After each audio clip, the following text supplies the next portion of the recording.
Bonjour et bienvenue sur ma chaîne YouTube. Avant de commencer, n'oubliez pas de vous abonner et d'aimer, partager et d'activer la cloche de notification. Mali, des dizaines de morts civiles et militaires dans une double attaque terroriste. Selon un bilan encore provisoire, au moins 64 personnes, 49 civils et 15 soldats ont été tués, jeudi 7 septembre, dans deux attaques terroristes ayant visé un bateau de transport de passagers et une base de l'armée dans le nord du Mali, où un deuil national de 3 jours a été décrété à partir de vendredi, a annoncé le gouvernement dominé par des militaires. L'une des attaques de ce jeudi 7 septembre a visé un bateau qui circulait sur le fleuve Niger, entre Tombouctou et Gao.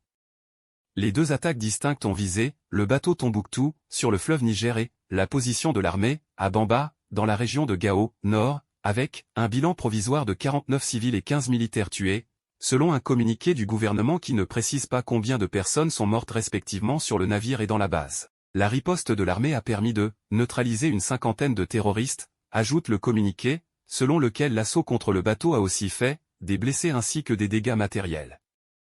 Les deux attaques ont été revendiquées par le groupe de soutien à l'islam et aux musulmans, GSI Moujnim, selon l'acronyme arabe, alliance djihadiste affiliée à Al-Qaïda, sur la plateforme de propagande Al-Zalaka. Le bateau de la compagnie malienne de navigation, Comanaf, public, a été attaqué dans le secteur de Gourmararou, entre Tombouctou et Gao, avait précisé plus tôt l'armée malienne sur les réseaux sociaux.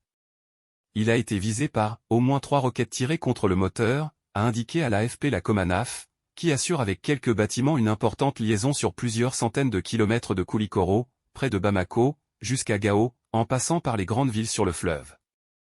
Le Tombouctou, qui peut transporter environ 300 passagers, a été touché, ont ajouté des agents de la Comanaf sous le couvert de l'anonymat, sans se prononcer sur le nombre de personnes effectivement à bord. Cette attaque est intervenue quelques semaines après que le GSIM a annoncé, début août, imposer un blocus à Tombouctou qui coïncide avec la reconfiguration sécuritaire en cours autour de la ville au 333 Saint, inscrite au patrimoine de l'humanité.